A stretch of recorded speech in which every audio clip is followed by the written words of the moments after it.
দিকে রাজধানীতে স্বস্তির বৃষ্টি নামলেও বৈশাখের খরতাপে অস্থির বন্দরনগরী চট্টগ্রামের জনজীবন। হাসফাস অবস্থা নগরবাসীর। অসুস্থ হয়ে পড়ছে শিশু ও বয়স্করা। গরমের সাথে পাল্লা দিয়ে বেড়েছে লোডশেডিং। এদিকে আবহাওয়া অফিসও চট্টগ্রামে দু একদিনের মধ্যে বৃষ্টির কোনো সুখবর দিতে পারছে না। চট্টগ্রাম থেকে শাহেদা পিয়ার রিপোর্ট। প্রচণ্ড গরমে এভাবে ক্লান্ত হয়ে রিকশার উপর শুয়ে পড়েছেন এক রিকশা চালক। খা খা রোদে পুড়ছে সারা শহর।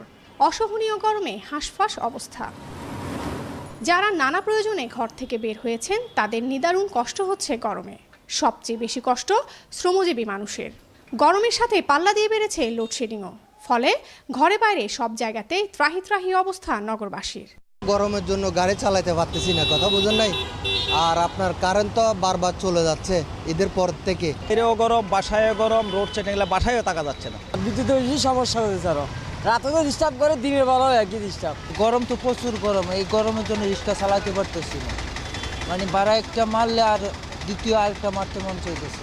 কেবল মানুষ নয়, অতিরিক্ত তাপদাহে জীবন ওষ্ঠাগত চট্টগ্রাম চিড়িয়াখানার প্রাণীকুলেরও। খাঁচার ভেতরে থাকা জলাধারে শরীর ডুবিয়ে কিংবা মুখ ডুবিয়ে গরম থেকে রেহাই পাওয়ার চেষ্টা করছে প্রাণীগুলো।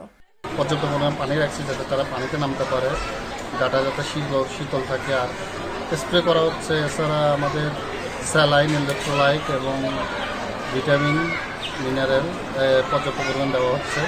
এদিকে আবহাওয়া অফিসও বৃষ্টির কোনো সুখবর দিতে পারছে না। মেইনলি বৃষ্টি হবে আপনার সিলেট ডিভিশনে বেশি হবে, কিন্তু চট্টগ্রামে ক্লাউড কিছুটা আসবে এবং দু এক জায়গায় বিক্ষিপ্ত হয়ে দু এক ফোঁটা বৃষ্টি হতে পারে। আপনারা জানেন যে আমাদের দেশে এপ্রিল মাসে সর্বোচ্চ টেম্পারেচার থাকে। এপ্রিল হলো উষ্ণতম মাস এবং এই সময় স্বাভাবিক এটা টেম্পারেচার থাকে। তবে চট্টগ্রামের জন্য গত কয়েক বছরের ভিতরে এই বছরে বেশি টেম্পারেচার।